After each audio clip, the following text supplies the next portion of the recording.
ನಮೋ ಬುದ್ಧಾಯ್. ಮನುಷ್ಯನಾಗಿ ಹುಟ್ಟುವುದು ಅಪರೂಪ. ಮೃತ್ಯುವಶನಾದವನ ಬಾಳು ಕಷ್ಟಕರ. ಅನುಪಮ ಧಮ್ಮವನ್ನು ಕೇಳುವುದು ದುರ್ಲಭ. ಬುದ್ಧರ ಉದಯವು ಮಂಗಳಕರ.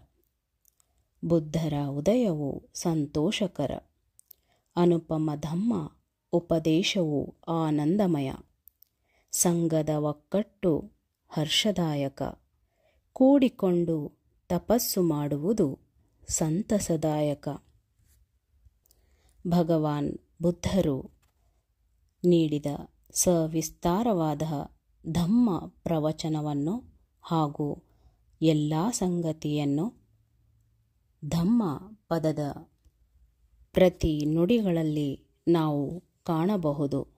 ಬನ್ನಿ, ಅಪ್ಪಮಾದವಗ್ಗ ಎಚ್ಚರಿಕೆಯ ಮಾರ್ಗದ 28-29ನೆಯ ಧಮ್ಮಪದವನ್ನು ಓದೋಣ.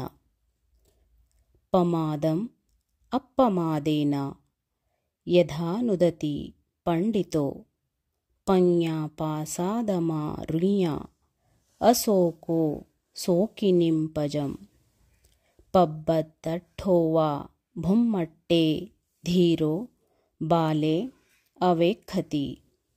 ಅರ್ಥ: ಜ್ಞಾನಿಯು ಎಚ್ಚರಿಕೆ ಇಲ್ಲದಿರುವಿಕೆಯನ್ನು ತೊಡೆದುಹಾಕಿ ಸದಾ ಎಚ್ಚರಿಕೆಯಿಂದಿದ್ದು, ಎತ್ತರದ ಪರ್ವತ ಶಿಖರವನ್ನೇರಿದವನು ಕೆಳಗೆ ಭೂಮಿಯಲ್ಲಿರುವುದನ್ನು ಕಾಣುವ ಹಾಗೆ ಜ್ಞಾನ ಶಿಖರವನ್ನೇರಿ ಶೋಕವಿಲ್ಲದವನಾಗಿ ಅಲ್ಲಿಂದ ಶೋಕದಿಂದ ನರಳುವವರನ್ನು ಮತ್ತು ಅಜ್ಞಾನಿಗಳನ್ನು ಕಾಣುತ್ತಾನೆ.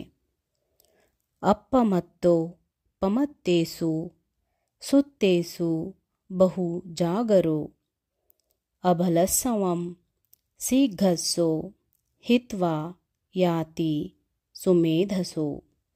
ಅರ್ಥ: ಎಚ್ಚರಿಕೆ ಇಲ್ಲದವರ ನಡುವೆ ಎಚ್ಚರಿಕೆ ಉಳ್ಳವನಾಗಿ, ನಿದ್ದೆ ಹೋದವರ ನಡುವೆ ಅತಿ ಜಾಗರೂಕನಾಗಿ, ಜ್ಞಾನಿಯಾದವನು ದುರ್ಬಲವಾದ ಕುದುರೆಯನ್ನು ದಾಟಿ ಮುಂದೆ ಓಡುವ ವೇಗದ ಕುದುರೆಯ ಹಾಗೆ ಅಜ್ಞಾನಿಯನ್ನು ಬಿಟ್ಟು ಮುಂದುವರಿಯುವನು.